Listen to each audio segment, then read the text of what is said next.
గ్రామంలో ప్రధానమంత్రి జనజాతీయ గౌరవ వర్ష వేడుకల్లో భాగంగా జాతీయ జన భాగీరథి అభియాన్ అవగాహన మరియు ప్రయోజన సంతృప్తి శిబిరానికి ఇచ్చేసినటువంటి ఈ గ్రామ పంచాయతీలో ఉన్న గిరిజన సోదరులు సోదరిమణులు, అలాగే ఈ వేదిక మీద అధ్యక్షులుగా ఉన్నటువంటి సర్పంచ్ శ్రీమతి నాడంగి దమయంతి గారు, అలాగే ఎంపీటీసీ గారు బృందావతి గారు, అలాగే కేశవరావు గారు, మరి జనార్దన్ రావు గారు, శాంతకుమార్ గారు, భాస్కర్ రావు గారు, అలాగే ఇక్కడికి చేసిన మండల అధికారులు ఆర్డబ్ల్యూఎస్జేఈ గారు, అలాగే ఐసీడీ సూపర్వైజర్, మరి అలాగే ఇక్కడ ఈరోజు కార్యక్రమానికి సంబంధించి వివిధ శాఖల్ని సమన్వయం చేసుకుంటూ మరి ఆ శాఖ పరంగా తీసుకోవాల్సిన చొరవకు సంబంధించి ఇచ్చేసినటువంటి సచివాలయ సిబ్బంది అయితేనేమి, ఆరోగ్య సిబ్బంది అయితేనేమి, అంగన్వాడీ సిబ్బంది అయితేనేమి, అందరికీ కూడా పేరు పేరున నమస్కారాలు తెలియజేస్తూ ఉన్నాము. మరి మనందరికీ తెలుసు,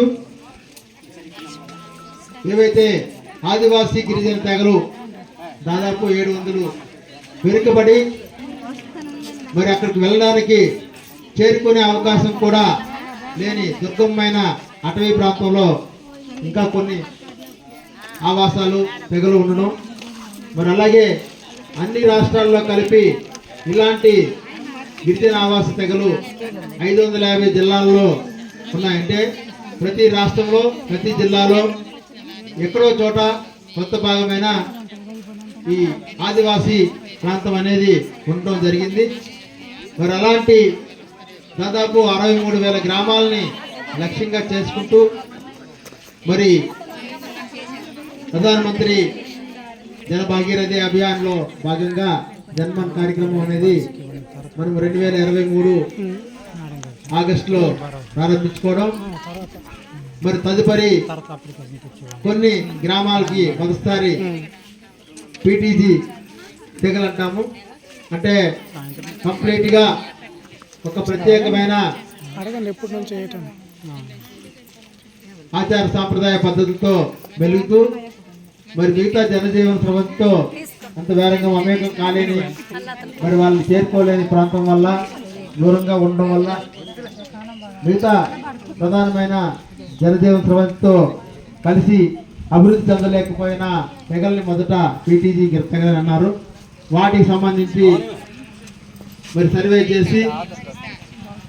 మరి కొన్ని సంక్షేమ పథకాలు కానీ, ఇల్లు కానీ,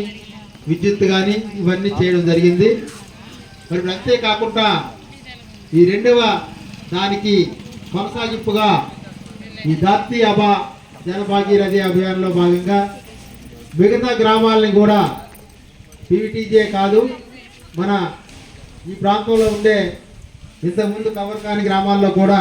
ఇప్పుడు సర్వే చేసి మరి సర్వే ఎందుకు చేయాలి, దేనికోసం అనేది ఒకసారి మనము